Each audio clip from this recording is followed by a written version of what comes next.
Hello everyone, I'm Richard Faulk, angler CarZone USA.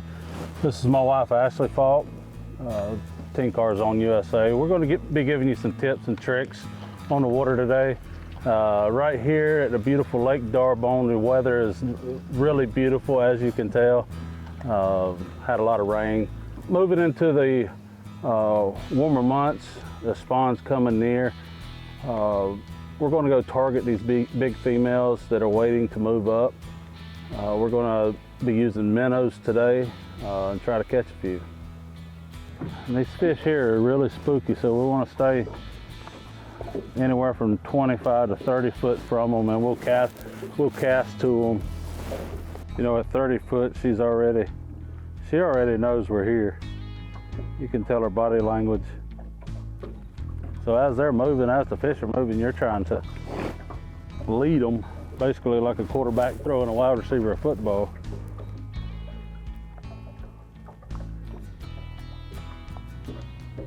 There she comes. There she is.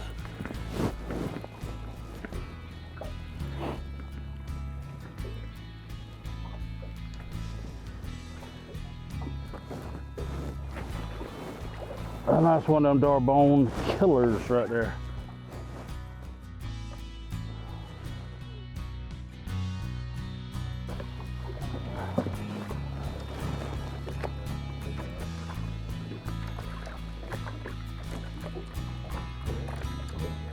So this fish here, she was sitting out there. Like I said, I scoped out 75 foot.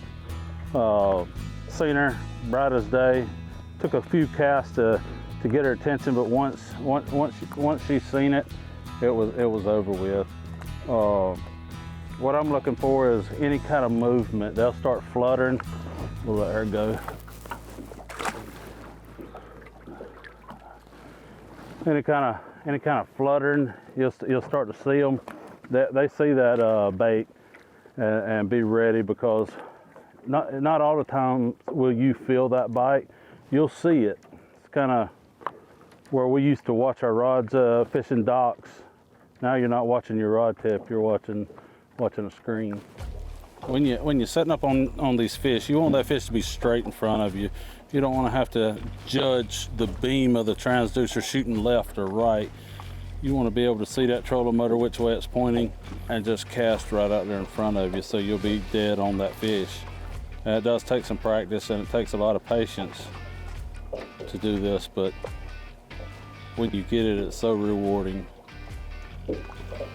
When I'm fishing probably 16 foot and deeper, I'll use a long pole like this one here with a 1/2 ounce to 3/4 ounce egg sinker on it, just so I can get that bait down there.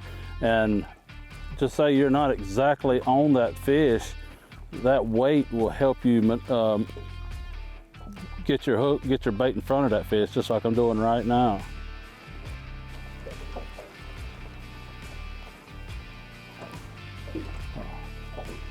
Now if they're up top, if they're shallow, then I'll use my casting rod.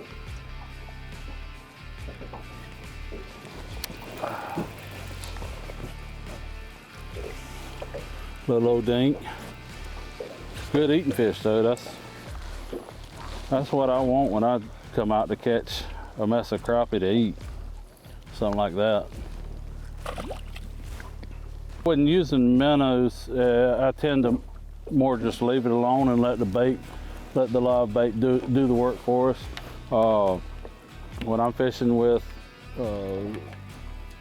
my snacky lures, FS 200 or 400, I'll run that 200 by them right over top of their head. And, same with the 400. Just give it a little bit of action. There you go. I've seen a really good fish. She was in about 16 foot of water, coming up on a ledge here. And I don't know if she felt us here or what, but she went to the bottom and she's staying right there at the bottom. I'm gonna see if I can bring her up off the bottom.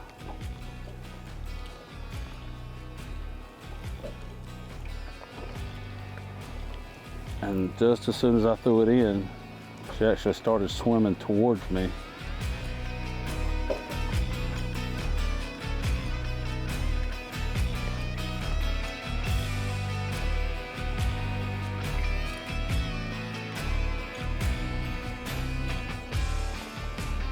Oh, she turned down. Oh, that was a good fish. That was really, really good fish. You know, there's a pro to forward seeing sonar, and there's a con to it. The pro is, well, the con is you can see the fish. The pro is you can see the fish. I mean, you can see the fish come up to your bait, swim away, or just see it and swim away. When I like to cast is when that fish comes from the bottom and starts coming back up. That's when I'll cast. And most of the time they'll feed. They'll bite when they come back up. If you got your bait right in front of them or near them.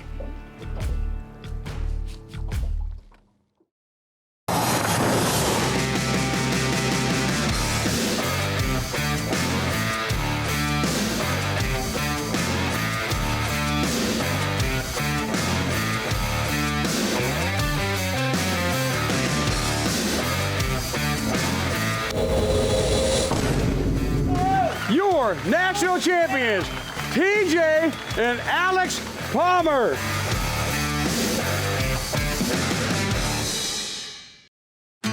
Crappie Masters All-American Tournament Trail is brought to you by American Ethanol,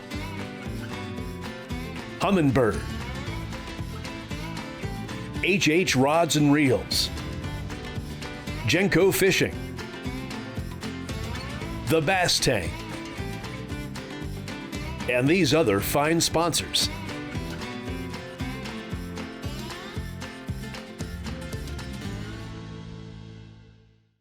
Any of my casting rods, I like to use about 6 pound test for casting. Seems to be the best for me. Now, brands,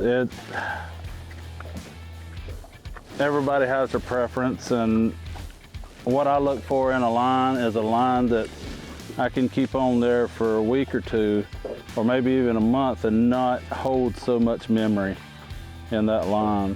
Because I use, you know, monofilament for everything, whether it be one long pole or casting rod.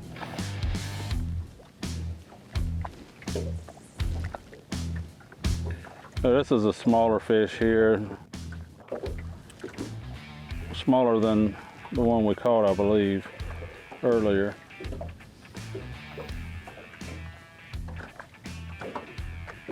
I'm just seeing if I can get her attention. Let's see that long pole.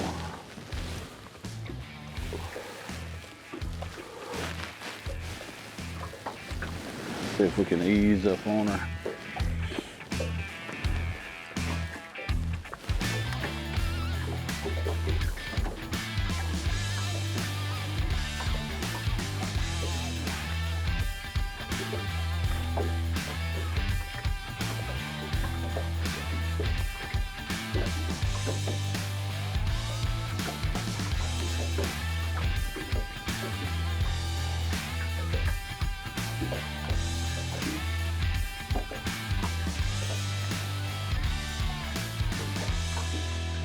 And I was just sticking it right on her head. She come up and went for it and missed it.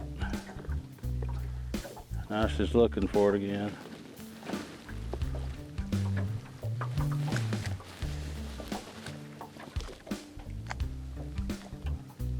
You know, this cold front may have helped these fish from being so spooky, because I'm right here on top of this one.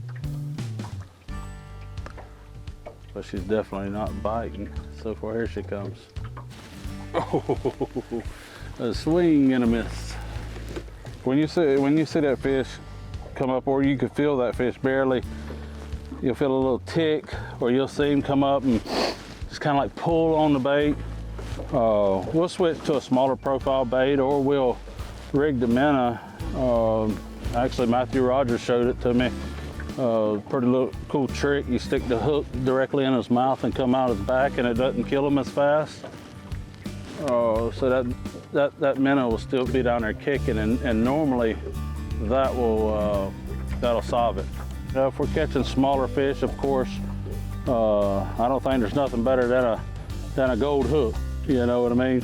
But if you're doing what I'm doing now with the bigger fish, we got jig heads. Come on, baby, turn up, turn up. Ah, she run off. She struck at it the first time and I missed her, and now she will not. She doesn't even want to look at it. She don't want it around her. We're gonna give her one more shot.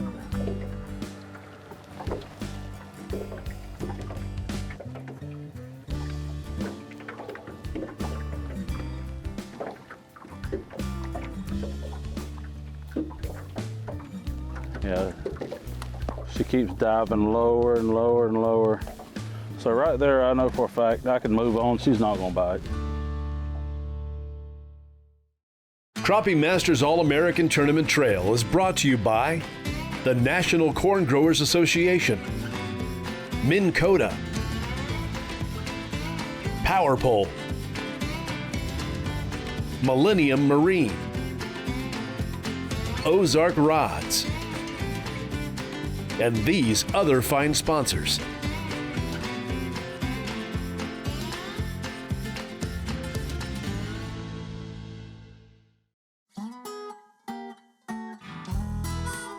I try to keep the rods ready for him. If he's using a casting rod, I'll keep the long pole out. That way, if he comes up on one that's kind of spooky and we need to switch it out, it's ready and it saves time. For us, efficiency is key. We try to keep everything ready so that way we save time, and the quicker we do it, the more ready we are for the next fish. Another good eater.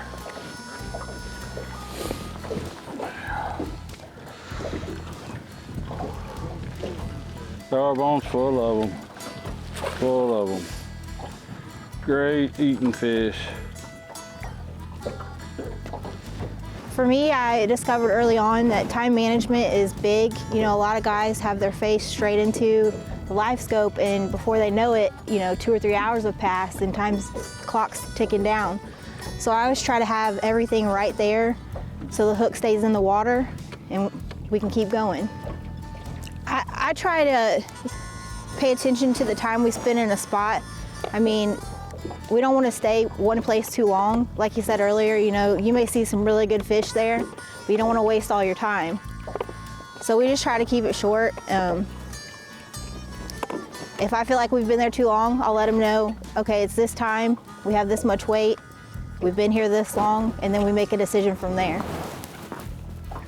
Well, what these fish do, the big females will be out here roaming around feeding on shad, or sometimes they'll just be sitting, suspended in one spot. They'll be staged up out here getting ready to go into spawn. The males, they'll be up on the bank or in trees, standing timber, flooded timber, getting the nest ready for these fish, for the females to come in. And actually, I've seen the males, this is my theory on it, is the males, they'll get the nest ready, come back out and find a female and follow her for, it seems like, as long as you sit here and watch it, that male will follow her. And how I know it's a male is I've caught that fish before, put a coil tag on it, put it in live well, we get back off a guide trip, and that fish will turn black.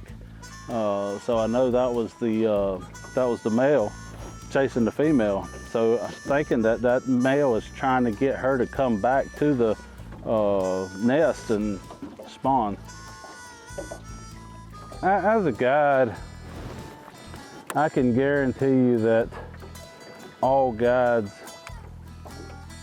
will tell you they hate the spawn, just because it's so unpredictable of, not necessarily where they're going to be, but are they going to be there when you take customers out. Any other time of the year, most of the time you'll have a great trip, and then spawn time comes in, everybody thinks you're just automatically going to catch crappie, and that's not the case all the time. Yeah, well, it seems like in the, you know, if you're catching them on the bank or while they're on the nest, then yes, they get really aggressive while they're on the bank. But out here, you kind of have to force feed them because they're chasing the female. You know, they want to get that female back on the bed, on the nest, and do what they do. You know, when you get your live scope, I want to show you a few key points, and we figured, you know, we would do this little tutorial, you know, to help you out. So just real quick, numbers on the sides, your depth. 0 forward is if your transducer's on the trolling motor like mine, whichever way that head's pointing, that's which way you're looking. So we're looking at 40 foot at 12 o'clock position right now. Now we'll go try to hunt a fish. I see a crappie right here, pretty good size. These are 2 foot increments. So that's a good way to tell the size of the fish. And you'll see the bait coming down right here. See that fish, she's already turned up to it. Oh, we scared her. We scared her. So there again, this right here I can scope out to as far as I want to, but I like 75 feet. And what I'm looking for is a real big glow. Not too big. We don't want catfish, we don't want bass, we want to catch crappie. So getting your eyes set, adjusted to what a crappie looks like compared to everything else is, you know, a must. It's basically a wall of bait and fish, and you're thinking, how in the world am I supposed to figure that out?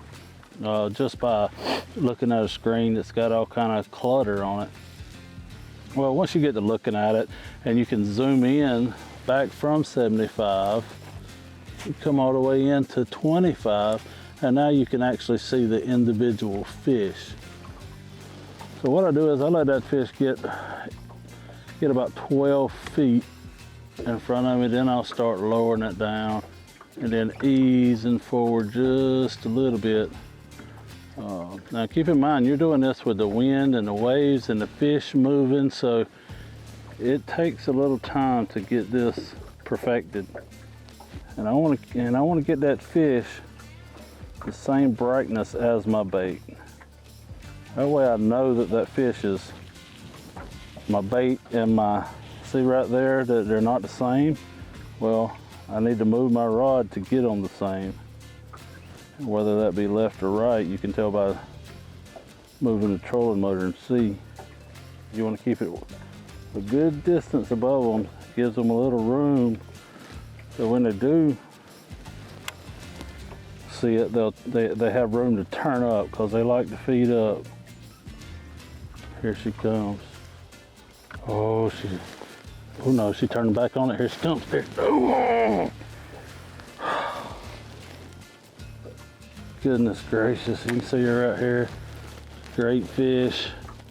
She's, you know, swimming around wondering what happened. Ah, I see what happened. I broke off. She's still right here. I hope she bites again. I want to get my hook back.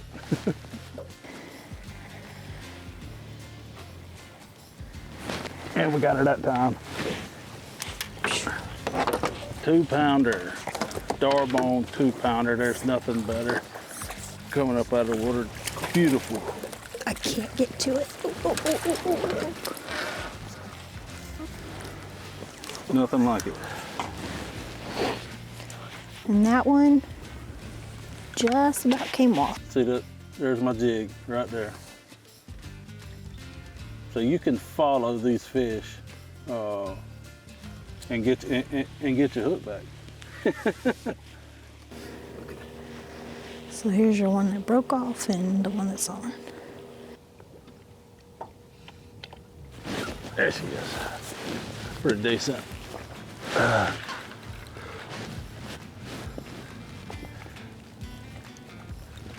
Oh yeah. That's a giant, baby. That's a good one. I like to have that. That's a giant. That's what we're out here looking for. And this, my friends, is why you come to Darbone.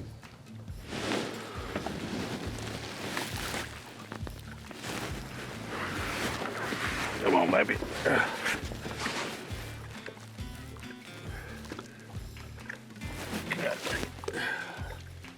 There she goes.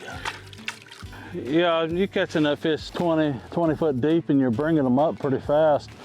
It's no different than a diver, you know, as an underwater diver, you don't want to come up really fast, you want to come up slow. So what happens with the fish is they get an air pocket in their stomach and they're not able to dive back down. In tournament situation, we fizz them or we'll put belly weights on them to keep them from floating so they can continue to get oxygen in the water.